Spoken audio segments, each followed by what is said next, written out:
നിലാവിന്റെ തോഴൻ. രചന ജിഫ്ന നിസാർ. അവതരണം ഷാഹുൽ മലയിൽ. Editing Faisal C M Nooncheri. അത് വേണോ ഷാനിക്ക? ചിലപ്പോൾ അങ്ങനെ ഒരു സാഹസത്തിന് വലിയ വില കൊടുക്കേണ്ടി വരും കേട്ടോ. പ്രത്യേകിച്ചും നമ്മുടെ വീട്ടിൽ ബോധവും വിവരമില്ലാത്ത വല്ല പുരാവസ്തുക്കളും ഉണ്ടെങ്കിൽ. പിന്നിലേക്ക് നോക്കിയൊരു കള്ളച്ചിരിയോടെ ക്രിസ്റ്റി പറഞ്ഞു. ഷാനവാസ് കാര്യമറിയാതെ പകച്ചിരുന്നു പോയെങ്കിലും ബാക്കിയുള്ളവരെല്ലാം സംഭവം മനസ്സിലായതുപോലെ ചിരിക്കുന്നുണ്ടായിരുന്നു. എന്റെ കുഞ്ഞെ, വല്ല വിവരമില്ലാത്ത ഇച്ചിരി കാശ് ലാഭിക്കാൻ വേണ്ടി എന്തോ പന്ന പരിപാടി കാണിച്ചെന്ന് വെച്ച് നീയോ അതിന് നിൽക്കല്ലേ? ആഹാ, അത്രക്കായോ? ശരിയാക്കി തരാം എന്നൊരു ഭാവത്തിൽ മറിയാമ്മച്ചി അവരുടെ നേരെ മുന്നിൽ വന്നു നിന്നിട്ട് പറയുമ്പോൾ ക്രിസ്റ്റി മുഖം കുനിച്ചിരിഞ്ഞ് ചിരിക്കുന്നുണ്ടായിരുന്നു. പിശുക്കന്മാരങ്ങനെ പലതും ചെയ്യും എന്ന് കരുതി നമ്മൾ ബോധമുള്ളവരെ തുടരുകയാണോ വേണ്ട? സാഹചര്യം കൊണ്ട് അങ്ങനെ സംഭവിച്ചു എന്നിരിക്കട്ടെ. ചെയ്ത് എന്തോ ആനക്കാരാണെന്ന് പറഞ്ഞിരിക്കാതെ സ്വന്തം കല്യാണത്തിന് കൂടെ ഒരുങ്ങിയിരിക്കുന്നവർ ഒരുമാതിരി പൊട്ടം കളിപ്പിച്ച ഈ ഇടപാട് എനിക്ക് അത്രയ്ക്ക് അങ്ങോട്ട് പിടിക്കുന്നില്ല കേട്ടോ. ക്രിസ്റ്റി ഒളിയണിട്ട് നോക്കി വലിയ കാര്യത്തിൽ ഷാനവാസിന് മുമ്പിൽ നിന്നിട്ട് കത്തിക്കയറുകയാണ് മറിയാമ്മച്ചി. ഇതൊക്കെ ഇപ്പൊ പറയണോ എന്നൊരു ഭാവത്തിലാണ് അയാൾ മറിയാമ്മച്ചിക്ക് മുന്നിലിരിക്കുന്നത്. എന്റെ കൊച്ചേ, ഈ കല്യാണം എന്നൊക്കെ പറയുന്നതേ എന്നെന്ന് ഓർക്കുമ്പോൾ അതൊരു സുഖം ഉണ്ടാവുന്ന സംഭവമായിരിക്കണം. ജീവിതത്തിൽ ഒരിക്കലും മാത്രം നടക്കുന്ന ഒന്നല്ലേ. അത് രണ്ടടിയും രണ്ടൊപ്പും കൊണ്ട് ഒതുക്കാൻ നോക്കിയവൻ അവനിനി ആരായാലും അറിയാമക്ക് പുല്ല. ഞാൻ പറയാനുള്ളത് പറയും. ക്രിസ്റ്റിയെ നോക്കി കെറിവിച്ചുകൊണ്ട് മറിയാമ്മച്ചി പിന്തിരിഞ്ഞു. കാര്യം കണ്ട് ഷാനിക്ക, അത് മുഴുവൻ എനിക്കുള്ളതാ. ക്രിസ്റ്റി പതിയെ അയാളോട് പറഞ്ഞു. കാര്യം അപ്പോഴാണ് മനസ്സിലായതെന്ന പോലെ ഷാനവാസ് തലയാട്ടി. അപ്പൊ നിങ്ങളുടെ തീരുമാനം അതിന് എന്താണെങ്കിലും എന്നെ അറിയിച്ചാൽ മതി. ഞാൻ ഓക്കെയാണ്. എത്രയും പെട്ടെന്ന് നടത്താൻ പറ്റുമോ അത്രയും പെട്ടെന്ന് വേണമെന്ന് മാത്രം. അറിയാലോ എൻ്റെ ഉമ്മ. നെടുവീർപ്പോടെ അത്രയും പറഞ്ഞിട്ട് ഷാനവാസ് പോവാനായി എഴുന്നേറ്റു. ഇന്നത്തോടെ തന്നെ ഒരു തീരുമാനം അറിയിക്കാൻ ഷാനിക്ക. ഇനി ഇതിനെ നീട്ടിക്കൊണ്ടുപോകേണ്ട കാര്യമൊന്നുമില്ല. അയാൾക്കൊപ്പം എഴുന്നേറ്റുകൊണ്ട് ക്രിസ്റ്റി പറഞ്ഞു. അല്ലേ, അങ്ങനെയല്ലേ വില്യമ്മച്ചി? വില്യപ്പച്ച? ക്രിസ്റ്റി രണ്ടുപേരുടെയും വിളിച്ചു ചോദിച്ചു. നീ നിന്റെ ഇഷ്ടം പോലെ ചെയ്യടാ മോനെ, മാത്രം പറഞ്ഞു. മറിച്ചൊരഭിപ്രായം അവിടെ ആർക്കും ഇല്ലായിരുന്നു. എങ്കിൽ പോട്ടെ. ഷാനവാസ് എല്ലാവരോടുമായി യാത്ര പറഞ്ഞു. മറിയാമ്മച്ചിക്ക് എന്തായാലും എൻ്റെ വക സ്പെഷ്യൽ ഉണ്ടാവും കേട്ടോ കല്യാണത്തിന്. പോകും മുന്നേ ഷാനിക പറഞ്ഞു. ലില്ലിയെ നോക്കിയൊന്ന് പതിയെ ചിരിച്ചുകൊണ്ട് അയാൾ കാറിലേക്ക് കയറി. പോയിട്ട് വാടാ മക്കളെ. നിറഞ്ഞ ചിരിയോടെ അവരയാളെ യാത്രയാക്കി. നിങ്ങൾക്കിന്ന് പള്ളിയിൽ പോകണമെന്നല്ലേ പറഞ്ഞ്? എന്റെ പട്ടി പോലും നിങ്ങളുടെ കൂടെ അല്ല പിന്നെ. അകത്തേക്ക് കയറി ഉടനെ തന്നെ മറിയാമ്മച്ചിയെ നോക്കി ക്രിസ്റ്റി വിളിച്ചു പറഞ്ഞു. പള്ളി വരെയും കണ്ണീട്ടി വിട്ടാലും മറിയാമ്മ പോവുകടാ മോനെ. അപ്പൊ പിന്നെ നീ നിന്റെ പട്ടിയും കെട്ടിപ്പിടിച്ചോണ്ട് ഇവിടെ ഇരുന്നോ? അതേ നാണയത്തിൽ തന്നെ മറുപടിയും കിട്ടി. ഇതെന്തോന്ന് സാധനം? ക്രിസ്റ്റി അവരെ ഒന്ന് പൊതിഞ്ഞു പിടിച്ച് വട്ടം കറക്കിക്കൊണ്ട് പറഞ്ഞു. ആ, ഈ സാധനം ഇങ്ങനെയാ. അവരും മുഖം വീർപ്പിച്ചു. ആ, ഈ സാധനം ഇങ്ങനെ തന്നെ ആയാൽ മതി. എനിക്കും അതാ ഇഷ്ടം. അവൻ അവരുടെ കവിളിൽ പിടിച്ച് വലിച്ചുകൊണ്ട് പറഞ്ഞു. അമ്മയെന്താ മിണ്ടാത്തെ? ക്രിസ്റ്റി ഡെയ്സിയുടെ അരികിൽ ചെന്നിട്ട് ചോദിച്ചു. അവന്റെ മുഖം പിടിച്ച് താഴ്ത്തി നെറ്റിയിലൊരു ഉമ്മ കൊടുത്തു ഡെയ്സി. ഒരു നന്ദി പറച്ചിൽ പോലെ. 15 ദിവസം അതിനുള്ളിൽ അമ്മയുടെ പ്രിയപ്പെട്ട മകനായിട്ട് അവനിങ്ങ് വരുമല്ലോ. ക്രിസ്റ്റി അവരെ തന്നിലേക്ക് ചേർത്ത് പിടിച്ചുകൊണ്ട് പറഞ്ഞു. എന്താണ് എന്റെ കുഞ്ഞാണ്ടിക്കൊരു പരിങ്ങിക്കളി? അതേ ചിരിയോടെ അവൻ ലില്ലിയുടെ അരികിലേക്ക് ചെന്നു. അവളൊന്നും മിണ്ട ആ മുഖം കുനിച്ച് കളഞ്ഞു. ഒന്നുമില്ല, ഇത്രയും പേടിക്കാനൊന്നും. ഞാനില്ലേ കുഞ്ഞാൻ്റിയുടെ കൂടെ.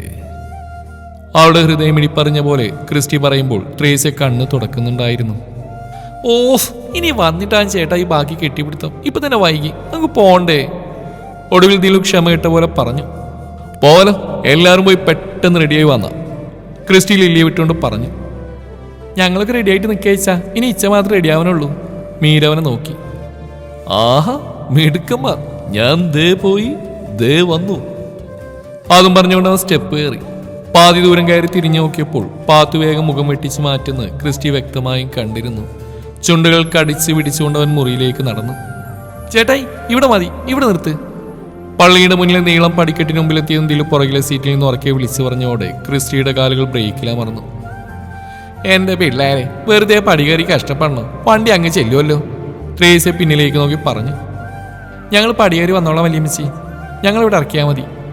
അത് പറഞ്ഞുകൊണ്ട് മീരയും ദിലുവിന്റെ പുറകെ ചാടി ഇറങ്ങി. പാത്തുവിന്റെ കണ്ണുകൾ ക്രിസ്റ്റിയുടെ നേരെയാണ്. അവനെ നോക്കാതെ അങ്ങോട്ട് ഇറങ്ങിക്കോ മോളെ നീയും. അവൾക്ക് അവർക്കൊപ്പം പോകുന്നതാണ് ഇഷ്ടമാണെന്ന് ആ നോട്ടത്തിന്റെ അർത്ഥമെന്ന് മനസ്സിലായ പോലെ മറിയാമ്മച്ചി പറഞ്ഞു. പാത്തു ആവേശത്തിൽ അവരോടൊപ്പം ഇറങ്ങി ഡോറടച്ചു.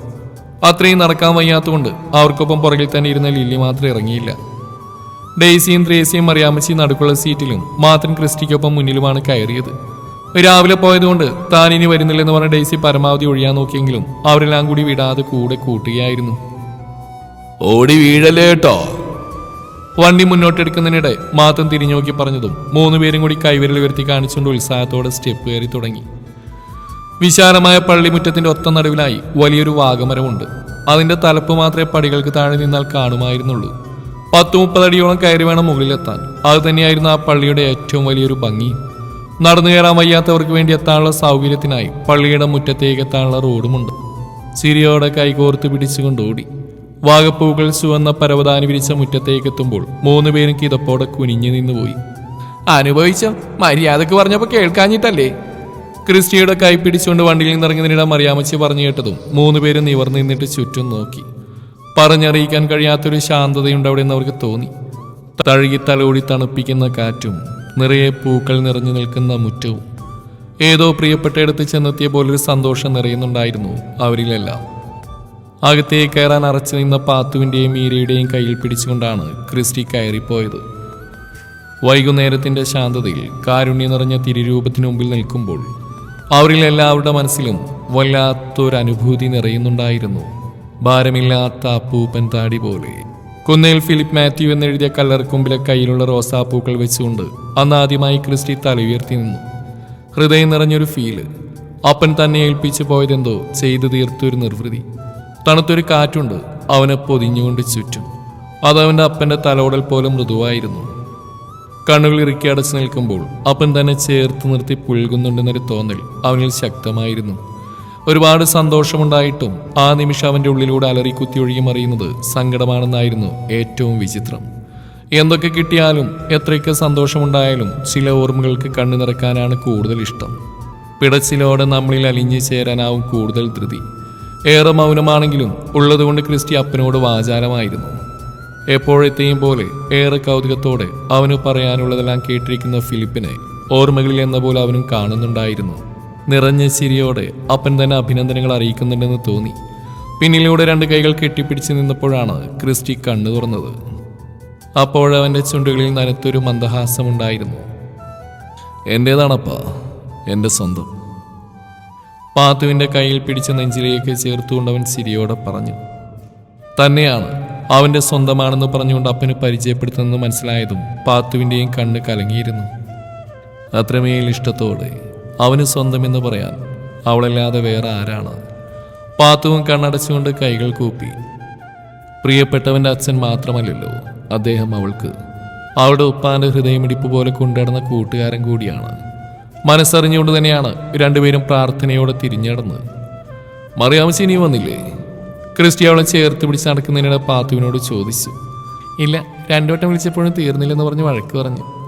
ചിരിച്ചുകൊണ്ട് പാത്തു അവൻ്റെ കയ്യിൽ തൂങ്ങി. അതത്ര പെട്ടെന്നൊന്നും തീരാത്ത പ്രണയാണ് എൻ്റെ പാത്തു. കേട്ടിട്ടില്ലേ നീ? മരണം കൊണ്ടുപോലും മറക്കില്ലെന്നൊക്കെ പറയുന്നവരെ. ഞാനത് നേരിട്ട് കണ്ടത് എൻ്റെ മറിയാമ്മച്ചിയുടെ അനുഭവം കൊണ്ടാണ്. അവരിപ്പോഴും ഇച്ചായാന്ന് വിളിക്കുമ്പോൾ കേൾക്കുന്നത് നമ്മൾക്ക് തന്നെ അറിയാൻ പറ്റും ആ വിളിയിലെ സ്നേഹം. ക്രിസ്റ്റി ഒരു ചിരിയോടെ പറഞ്ഞു. സത്യത്തിൽ അവിടെ കെട്ടിയവനൊരു ഭാഗ്യദോഷിയാണ് പാത്തു. അനുഭവിക്കാൻ കഴിഞ്ഞില്ലല്ലോ. എൻ്റെ മറിയാമ്മച്ചി ഒറ്റയ്ക്കിട്ട് പോയി കളഞ്ഞില്ലേ? ഇവിടെ ഇങ്ങനെ ഒറ്റയ്ക്ക് ഉരുകാനല്ലാതെ വേറൊന്നും ചെയ്യാനില്ലല്ലോ. പാവം ഈ പൊട്ടിത്തെറിച്ച് നടക്കുന്നതേ ഉള്ളൂ. ഉള്ളുകൊണ്ട് അതൊരുപാട് വേദനിക്കുന്നുണ്ട്. ക്രിസ്റ്റിയുടെ കണ്ണുകളിൽ മറിയാമ്മച്ചിയോടുള്ള സ്നേഹം നിറഞ്ഞു നിൽപ്പുണ്ടായിരുന്നു. പാത്തുവിനെയും കൊണ്ട് ക്രിസ്റ്റി പോയത് അവരുടെ അരികിലേക്കാണ്. ഇതെന്നതാ മറിയാമ്മച്ചി, വല്ലാതെ നീണ്ടുപോയോ? മുണ്ട് മടക്കി കുത്തി അവിടെ അരികിലേക്ക് ചെന്നിട്ട് ക്രിസ്റ്റി ചോദിച്ചു. നീ എവിടെയായിരുന്നടാ കുരുത്തം കെട്ടവനെ? ഈ ചായ നിന്നെ ചോദിച്ചായിരുന്നു. അവനെ കണ്ടതും മറിയാമ്മച്ചി കണ്ണുരുട്ടി. ചോദിക്കണല്ലോ. എന്നാത്തിനാ കുഞ്ഞെ ഈ സാധനത്തിന് നീ ഇങ്ങോട്ട് കൂട്ടിക്കൊണ്ടുവന്നെന്ന് ഇച്ചായൻ ചോദിക്കുന്ന അറിഞ്ഞിട്ട് തന്നെയാ ഞാനിങ്ങോട്ട് വരാഞ്ഞതും. പാത്തുവിനെ നോക്കി കണ്ണടച്ച് കാണിച്ചുകൊണ്ട് ക്രിസ്റ്റി പറഞ്ഞതും മറിയാമ്മച്ചി മുഖം വീർപ്പിച്ചു. അവനിപ്പോൾ പഴയ പോലെ നല്ല ഇച്ചായ. ഒരു പെണ്ണ് കെട്ടിയപ്പോൾ നമ്മളെയൊന്നും വേണ്ടാതായി. മറിയാമ്മച്ചി വീണ്ടും കല്ലറയുടെ നേരെ നോക്കി പറഞ്ഞതും ക്രിസ്റ്റിയുടെ നെഞ്ചം നാളി. ദേ പോക്രിതരം പറഞ്ഞാലുണ്ടല്ലോ, കെട്ടിയോ നിൽക്കുന്നുണ്ടോന്ന് ഞാൻ നോക്കത്തില്ല കേട്ടോ. കെട്ടിപ്പിടിച്ച അങ്ങ് ഉമ്മ വെച്ച് കളയും. പറഞ്ഞതും അവൻ ആ കവളിൽ ചുണ്ട് ചേർത്ത് വെച്ച് കഴിഞ്ഞിരുന്നു. മോളിങ് വന്നേ. ചിരിയോടെ പാത്തുവിനെ കൂടി മുന്നിലേക്ക് വലിച്ചു നീക്കി മറിയാമ്മച്ചി ചേർത്ത് പിടിച്ചു. നമ്മുടെ മോൻ്റെ പെണ്ണായി ചായ. കർത്താവിൻ്റെ അരികിലിരുന്ന് പ്രാർത്ഥിക്കുമ്പോൾ മക്കൾക്ക് കൂടി ഒന്ന് കാര്യമായിട്ട് പറഞ്ഞേക്കണേ. നിങ്ങൾ ഒത്തിരി അനുഭവിച്ചവരാ എൻ്റെ പിള്ളേര്. ഇനിയെങ്കിലും അതുങ്ങൾ സന്തോഷത്തോടെ ജീവിക്കാൻ വേണ്ടി. കണ്ണു നിറച്ചുകൊണ്ട് പാത്തു കൈകൾ കൂപ്പി നിൽക്കുമ്പോൾ ക്രിസ്റ്റി ഉള്ളിലെ ഗദ്ഗതം അടക്കി പിടിക്കാനുള്ള ശ്രമത്തിലായിരുന്നു. വന്നേ, ഇനി മതി, പിന്നൊരു ദിവസം വരാം. ഇനി അവിടെ നിൽക്കാൻ വയ്യുന്ന പോലെ ക്രിസ്റ്റി മറിയാമ്മച്ചിയുടെ തോളിൽ പിടിച്ചുകൊണ്ട് മുന്നോട്ട് നടത്തിച്ചു. പോയേച്ചും വരാം കേട്ടോ ഈ ചായ. തിരിഞ്ഞു നോക്കിക്കൊണ്ട് അവരപ്പോഴും പറയുന്നുണ്ടായിരുന്നു. പിന്തിരിഞ്ഞു നോക്കുമ്പോൾ ക്രിസ്റ്റി പറഞ്ഞ അതേ കാര്യം തന്നെയായിരുന്നു പാത്തുവും ഓർത്തത്. പാതിയുടെ പ്രണയം മുഴുവൻ പകർന്നെടുക്കാതെ മരണത്തിലേക്ക് നടന്നുപോയ ആ നിർഭാഗ്യവാനായ മനുഷ്യനെക്കുറിച്ച്. മൂന്നുപേരും കൂടി വീണ്ടും പള്ളിമുറ്റത്തേക്ക് ചെന്നു. വാഗമരത്തിനു ചുറ്റും കെട്ടിയിട്ട സിമെന്റ് തിണ്ണയിൽ അവരെ കാത്തുന്ന പോലെ ഇരിപ്പുണ്ടായിരുന്നു മറ്റുള്ളവരെല്ലാം. അച്ഛന് കൂടി കണ്ടിട്ട് പോവാം മോനെ. ക്രിസ്റ്റിയെ കണ്ടതും മാത്രം എഴുന്നേറ്റു. ക്രിസ്റ്റി തലയാട്ടിക്കൊണ്ട് അയാളുടെ കയ്യിൽ പിടിച്ചുകൊണ്ട് വീണ്ടും പള്ളിയുടെ എതിരെയുള്ള ചെറിയൊരു മുറിയുടെ നേരെ നടന്നു. തൊട്ടുപിറകെ മറ്റുള്ളവരും. വയറ് നിറഞ്ഞോടെ അതുവരെ ഉണ്ടായിരുന്ന ആവേശത്തിൽ നല്ല മാറ്റം വന്നിരുന്നു മൂന്നുപേരിൽ. വണ്ടിയുടെ പിന്നിലെ സീറ്റിൽ പാട്ടൊക്കെ ഇട്ട് ആഘോഷമാക്കിയവരാണ്. തിരികെ വീട്ടിലേക്ക് മടങ്ങും വഴി ഭക്ഷണം കൂടി കഴിക്കാമെന്ന് പറഞ്ഞുകൊണ്ട് ക്രിസ്റ്റി അവരെല്ലാം ടൗണിലേക്കാണ് കൂട്ടിക്കൊണ്ടുപോയത്. ദിലവും പാത്തുവും മീരയും ഒരുങ്ങിയതോടെ തിരിച്ചുള്ള യാത്ര ഏറെക്കുറെ മൗനമായിരുന്നു. നേരത്തെ ശബ്ദത്തിൽ പാട്ടുണ്ട് എന്നതൊഴിച്ചാൽ എല്ലാവരും ഓരോ ചിന്തകൾ കൊണ്ടുള്ള ചങ്ങലക്കണ്ണികൾ കൊണ്ട് ബന്ധിതരാണ്. കാണാൻ ചെന്നപ്പോഴുള്ള അച്ഛൻ്റെ വാക്കുകളായിരുന്നു അപ്പോഴും ക്രിസ്റ്റിയുടെ മനസ്സിൽ. അവനവൻ്റെ വിശ്വാസവും മതവും മനസ്സിലല്ലേ വേണ്ടത്. സന്തോഷമായിട്ട് സ്നേഹത്തോടെ ജീവിക്കാൻ കഴിയട്ടെ. കർത്താവിൻ്റെ അനുഗ്രഹം എപ്പോഴും ഉണ്ടാവട്ടെ. ലില്ലിയുടെ വിവാഹത്തിന്റെ കാര്യം ഏറെ സങ്കോചത്തോടെയാണ് അച്ഛൻ്റെ മുമ്പിൽ അവതരിപ്പിച്ച്. പക്ഷേ തികച്ചും അത്ഭുതപ്പെടുത്തിക്കൊണ്ട് അദ്ദേഹം സന്തോഷത്തോടെ ലില്ലിയുടെ തലയിൽ കൈവച്ചുകൊണ്ട് പറയുമ്പോൾ കർത്താവിന്റെ കണ്ണിൽ അല്പം മുമ്പ് കണ്ട അതേ കരുണ ക്രിസ്റ്റി ആ കണ്ണിലും കണ്ടിരുന്നു. ലില്ലിയെ എനിക്കറിയാലോ, അതുകൊണ്ട് തന്നെ എനിക്ക് ഇങ്ങനെ പറയാനേ കഴിയൂ. അത്രമാത്രം സന്തോഷമുണ്ട് എനിക്ക്. തീർച്ചയായും വിവാഹത്തിന് ശേഷം ഭർത്താവിനെയും കൂട്ടി ഇങ്ങോട്ട് വരണം, എനിക്കൊന്ന് കാണാൻ ഇത്രയും നന്മയുള്ള ആ മനുഷ്യനെ. അദ്ദേഹം ചിരിച്ചുകൊണ്ടാണ് പറഞ്ഞത് മുഴുവൻ. വരാമെന്ന് ലില്ലി നിറഞ്ഞ മനസ്സോടെ ഏൽക്കുകയും ചെയ്തു. മഞ്ഞുപോലെ മൃദുവായി ആ സങ്കടവും പരിഹരിക്കപ്പെട്ട സന്തോഷത്തോടെയാണ് തിരികെ ഇറങ്ങിയത്. തിരിച്ചവർ കുന്നേൽ വന്നിറങ്ങുമ്പോൾ സമയം 9 മണി കഴിഞ്ഞിരുന്നു. ഭക്ഷണമെല്ലാം കഴിഞ്ഞുകൊണ്ട് പിന്നെയൊന്നും ചെയ്യാനില്ലാത്തതുകൊണ്ട് എല്ലാവരും അവരവരുടെ മുറികളിലേക്ക് കടക്കാനായി പോയി. ദേവണ്ണേ, ഞാനിപ്പോ പൊക്കിയെടുത്ത് ബാത്റൂമിൽ കൊണ്ടിടും കേട്ടാ. കുളിച്ചു കഴിഞ്ഞ് വന്നപ്പോഴും ചുരുണ്ടുകൂടി കിടക്കുന്ന പാത്തുവിനെ തട്ടി വിളിച്ചുകൊണ്ട് ക്രിസ്റ്റി പറഞ്ഞു. വണ്ടിയിലിരുന്ന് തന്നെ 3 ഉറക്കം പിടിച്ചിരുന്നു. തട്ടി വിളിച്ചാണ് പുറത്തേക്ക് ഇറക്കിയത്. ദിലുവും പാത്തുവും ക്രിസ്റ്റിയുടെ കയ്യിൽ തൂങ്ങി അകത്തേക്ക് കയറി. മീര ഡെയ്സിയുടെ തോളിലും. എനിക്ക് ഉറക്കം വന്നിട്ട് ഐശ. പാത്തു അവനെ നോക്കി ചിണുങ്ങി. ഉറങ്ങിക്കോ, പക്ഷെ കുളിച്ചു വന്നിട്ട് കിടന്നാൽ മതി. അതിലേക്ക് പോയതല്ലേ ഇന്ന്. ചെല്, എണീക്ക്. ക്രിസ്റ്റി തന്നെ അവളെ വലിച്ചു പൊക്കി. ഇങ്ങനൊരു സാധനം. അവനെ നോക്കി പിറുപിറുത്തുകൊണ്ട് പാത്തു ഷെൽഫിൽ നിന്നൊരു ഡ്രസ്സും വലിച്ചെടുത്തുകൊണ്ട് ബാത്റൂമിലേക്ക് കയറി. അതേ, വയ്യെങ്കി ഇച്ച കുളിപ്പിച്ചു തരാടി, വേണോ? കിടക്കയിലിരുന്നുകൊണ്ട് അവൾ നോക്കിയൊരു കള്ളച്ചിരിയോടെ ക്രിസ്റ്റി പറഞ്ഞു. അവനെ ഒന്ന് തുറിച്ചു നോക്കിക്കൊണ്ട് അവൾ അല്പം ഉറക്കെ തന്നെ വാതിലടച്ചു. ക്രിസ്റ്റി ചിരിയോടെ ഫോൺ എടുത്തുകൊണ്ട് മെസ്സേജ് എല്ലാം നോക്കി. 5 മിനിറ്റ് കൊണ്ട് തന്നെ വിറക്കുന്ന പോലെ തൂങ്ങിപ്പിടിച്ചു വന്നവൾ അവനെയും നോക്കി. ഫോൺ ഓഫ് ചെയ്ത് മേശയിലേക്ക് വെച്ചിട്ട് ക്രിസ്റ്റി പുരികം പൊക്കി.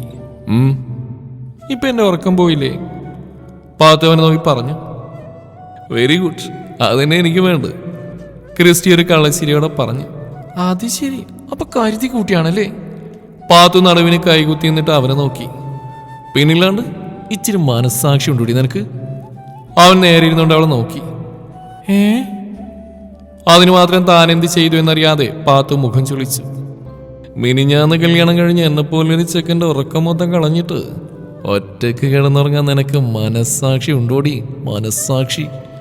ചുണ്ടിൽ ഒളിപ്പിച്ച കള്ളച്ചിരിയോടെ ക്രിസ്റ്റി പറഞ്ഞതും പാത്തു അവനെ നോക്കി മനസ്സിലായതുപോലെ തലയാട്ടി. ഇങ്ങ് വാ. അതേ ചിരിയോടെ ക്രിസ്റ്റി കൈ നീട്ടി. ആ ചിരിക്ക് മുന്നിൽ പിണക്കം മറന്നിട്ട് അവളും അവൻ്റെ കൈ ചേർത്ത് പിടിച്ചു. തലേന്ന് വരെ ഉണ്ടായിരുന്ന പോലെയല്ല, അന്നത്തെ രാത്രി ഏറെ അസ്വസ്ഥത നിറഞ്ഞതായിരുന്നു. ഇന്നലെ വരെയും വളരെ ചെറിയൊരു പ്രതീക്ഷയുണ്ടായിരുന്നു. രക്ഷപ്പെട്ടു പോകാൻ ചെറിയൊരു പഴുതെങ്കിലും ബാക്കി കാണുമെന്നുള്ളത്. ഇന്ന് അതും അസ്തമിച്ചു കഴിഞ്ഞു. ഇനിയൊരു തിരിച്ചു പോക്കില്ലെന്ന യാഥാർത്ഥ്യമാണ് അസ്വസ്ഥതയുടെ കരിവണ്ടുകളെപ്പോലെ ചുറ്റും മൂളി പറന്ന് രസിക്കുന്നത്. ദേഹത്ത് പറ്റിക്കിടക്കുന്ന നമ്പരെഴുതിയ വെളുത്ത കുപ്പായത്തിലേക്ക് നോക്കുമ്പോഴും ഒന്നും വിശ്വാസമാവുന്നില്ലായിരുന്നു. ഇനി അങ്ങോട്ട് മനമടുപ്പിക്കുന്ന ഈ ഏകാന്തതയാണ് കൂട്ട്. ഒന്നിരിക്കാൻ പോലും നേരമില്ലാതെ ഓടിപ്പിടഞ്ഞ് സമ്പാദിച്ച് കൂട്ടിയതെല്ലാം ഇനി ആർക്കോ ഉപകരിക്കും. രുചിയേറിയ ഭക്ഷണങ്ങൾക്ക് പോലും കുറ്റം പറഞ്ഞുകൊണ്ടിരുന്ന പ്രവണത ഇനി ജയിലിലെ ഭക്ഷണം കഴിക്കുമ്പോൾ കുത്തി നോവിക്കും. പതുത്തമെത്തയിൽ കിടന്നുറങ്ങിയ രാത്രികളെ ഇനി തണുത്ത സിമെന്റ് തറയിൽ കിടക്കുമ്പോൾ ഓർമ്മിക്കും. കൂടെയുള്ളവരുടെ കൂർക്കം വലിയ അരോചകം സൃഷ്ടിച്ചിട്ടും ഒന്നും മിണ്ടാതെ പുറത്ത് കട്ട പിടിച്ചെടുക്കുന്ന ഇരുട്ടിലേക്ക് തുറിച്ചു നോക്കിയിരിക്കുന്ന 2 പേര്. ഷാഹിദും വർക്കിയും അന്ന് അല്പം പോലും ഉറങ്ങാൻ നേരം വെളുപ്പിച്ചപ്പോൾ ഏറെ നാളുകൾക്ക് ശേഷം മനസ്സമാധാനത്തോടെ ഉറങ്ങിയെഴുന്നേറ്റ പ്രസരിപ്പുണ്ടായിരുന്നു ഋഷിനെ. കാത്തിരുന്നായിരുന്നു നീ? ഫൈസി പതിയെ ചോദിക്കുമ്പോൾ മീരയൊന്ന് മൂളി. സങ്കടമായോ ഞാൻ വരാത്തില്ല? പ്രണയം നിറഞ്ഞവൻ്റെ വാക്കുകൾ ഉണ്ടായിരുന്നോ? അവൾ ആ ചോദ്യം സ്വയം ചോദിച്ചു. ചിലപ്പോൾ ഫൈസി വരുമെന്ന് ഇച്ഛ പറഞ്ഞ മുതൽ താൻ അറിയാതെ തന്നെ അവനെ കാത്തിരിക്കുന്നുണ്ടായിരുന്നു. വരുന്നത് തന്നെ കാണാനാണെന്നുള്ള ഓർമ്മയിൽ അറിയാതെ തന്നെ ഹൃദയം കുതിച്ച് തുള്ളിയിരുന്നു. അവർക്കെല്ലാവർക്കും കൂടെ അത്രയും സന്തോഷമുള്ള നിമിഷം ആസ്വദിക്കുമ്പോഴും ഒന്ന് കണ്ടില്ലല്ലോ, വരുമെന്ന് പറഞ്ഞിട്ട് വന്നില്ലല്ലോ എന്നുള്ള പരിഭവം കൊണ്ട് കുഞ്ഞൊരു നോവ് ഉള്ളിലൂടെ മിന്നി മായുന്നുണ്ടായിരുന്നു. മീര, ഫൈസി വിളിക്കുമ്പോൾ അവളൊന്ന് ഞെട്ടി. പറ, സങ്കടം തോന്നിയോ? അവനാ ചോദ്യം വിടാനുള്ള ഭാവമില്ലായിരുന്നു. മോളുമ്പോൾ അറിയാതെ തന്നെ മീര തലയിണയിലേക്ക് മുഖം പൂഴ്ത്തി. ഞാനിപ്പോൾ വന്നാലോ? പെട്ടെന്നായിരുന്നു അവൻ്റെ ചോദ്യം. യോ, ഇപ്പോഴോ? ചോദ്യത്തോടൊപ്പം തന്നെ മീര ചാടി എഴുന്നേറ്റു. ആ, ഇപ്പോഴെന്താ കുഴപ്പം? ഫൈസി ഒരു ചിരിയോടെയാണ് ചോദിക്കുന്നത്. വേണ്ട, ഈച്ച അറിഞ്ഞ എന്ത് വേണ്ട ഫൈസിക്ക. അവൻ വരാമെന്ന് പറഞ്ഞോടെ ഉള്ളൊന്ന് തുടിച്ചുവെങ്കിലും മീരപതിയെ പറഞ്ഞു. അവനൊന്നും പറയൂല എൻ്റെ പെണ്ണെ, ഈ പേടിക്കണ്ട. ഫൈസി അപ്പോഴും ചിരിക്കുന്നുണ്ടായിരുന്നു. മീരയൊന്നും മിണ്ടിയില്ല. വേണ്ടാത്തൊന്നും ചിന്തിച്ച് കൂട്ടണ്ട മീര, ഇത് വർക്കി ചെറിയാനല്ല, ഫൈസൽ മുഹമ്മദാ. അവൾ എന്താണ് നേരം ചിന്തിച്ചു പോയതെന്ന് വ്യക്തമായി അറിയാവുന്ന പോലെ ഫൈസി പറഞ്ഞതും മീരയുടെ ചുണ്ടിലും കുഞ്ഞൊരു ചിരിയുണ്ടായിരുന്നു. നാളെ രാവിലെ ഒരുങ്ങിയിരിക്കണേ, ഞാൻ വരാം, നമുക്കൊരിടം വരെ പോവാനുണ്ട്, ഫൈസി പറഞ്ഞു. എങ്ങോട്ടാ ഫൈസിക്ക? മീര ആകാംക്ഷയോടെ ചോദിച്ചു. അത് സർപ്രൈസ്, ഫൈസിയും ചിരിയോടെ പറഞ്ഞു. പിന്നെയും ഏറെ നേരത്തെ പ്രണയ സലാപത്തിന് ശേഷം കണ്ണിൽ ഉറക്കം പിടിച്ചു തുടങ്ങിയപ്പോഴാണ് അവരാ നിമിഷങ്ങൾ അവസാനിപ്പിച്ചുകൊണ്ട് ഫോൺ ഓഫ് ചെയ്തത്. ഞാനും തൽക്കാലം ഓഫ് ചെയ്യുന്നു. ഈ കഥയുടെ ബാക്കി ഭാഗം നാളെ ഇതേ സമയം.